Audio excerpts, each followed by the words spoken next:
Trump Elon Musk దోస్తీ కటిఫైంది. Dose బాధ్యతలకు సమయం పూర్తి కావడంతో ట్రంప్ వీడ్కోలు పలికారు.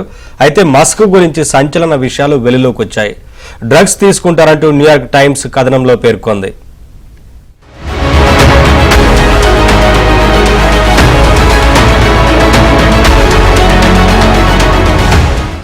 అమెరికా డోస్ కు ఎలాన్ మస్క్ కు ట్రంప్ సర్కార్ వీడ్కోలు పలికింది. ట్రంప్ రెండోసారి అమెరికా ప్రభుత్వ పగ్గాలు చేపట్టిన తర్వాత ప్రభుత్వంలో పెద్ద ఎత్తున వృధా ఖర్చులను తగ్గించడమే లక్ష్యంగా డోస్ శాఖను ఏర్పాటు చేసి మస్క్ కు ఆ బాధ్యతలు అప్పగించారు. ప్రభుత్వంలో ఆయన జోక్యం పెరుగుతోందంటూ విపరీతమైన విమర్శలు వచ్చాయి. అయితే ట్రంప్ ఇటీవల తీసుకొచ్చిన one big beautiful bill act కు నిరసనగానే మస్క్ తన పదవి నుంచి వైదొలిగారని అమెరికా మీడియా కథనాలు పేర్కొన్నాయి. ఈ బిల్లు ప్రభుత్వ వ్యయాన్ని భారీగా పెంచుతుందని, వ్యయ నియంత్రణ కోసం డోస్ చేసిన పనిని నిర్వీర్యం చేస్తుందని మస్క్ గతంలో పేర్కొన్నారు.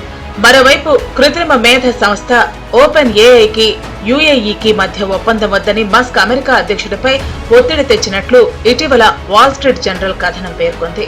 మస్క్ అభ్యర్థనను ట్రంప్ పట్టించుకోలేదని, ఇది కూడా మస్క్ రాజీనామాకు ఓ కారణమే ఉండొచ్చని పలువురు భావిస్తున్నారు.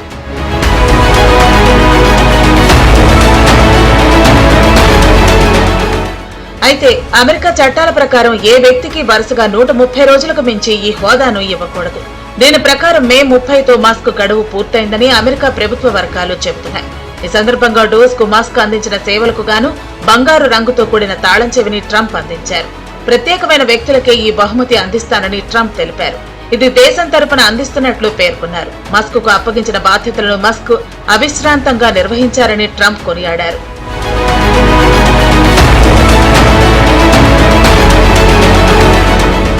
ఇక నుంచి తరచుగా అధ్యక్ష కార్యాలయాన్ని సందర్శిస్తానని మస్క్ తెలిపారు. అధ్యక్షుడు ట్రంప్ కోరితే అవసరమైన సమయంలో తన సహాయం అందిస్తానన్నారు. ఇక మీదట సైతం ట్రంప్ నకు స్నేహితుడిగా, సలహాదారుగా ఉంటానని పేర్కొన్నారు. తన వ్యాపారాలపై ఫోకస్ పెంచుతానన్నారు.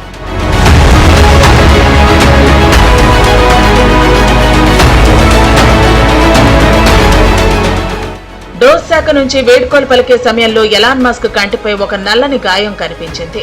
ఆ ఫోటో నెట్టింట్లో విపరీతంగా వైరల్ అయింది. అయితే డ్రగ్స్ వినియోగం గురించి వార్తలు వచ్చినప్పుడే ఈ గాయం కనిపించడంపై నెటిజన్లు అనుమానం వ్యక్తం చేశారు.